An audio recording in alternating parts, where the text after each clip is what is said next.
Кто не смотрит ТикТок, это для Ютуба.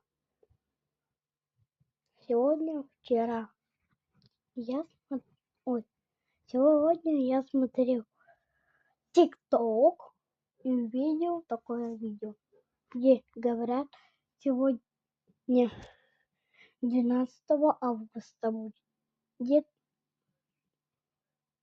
полный трэш, и надо выйти на улицу, потому что там будет явление редкое.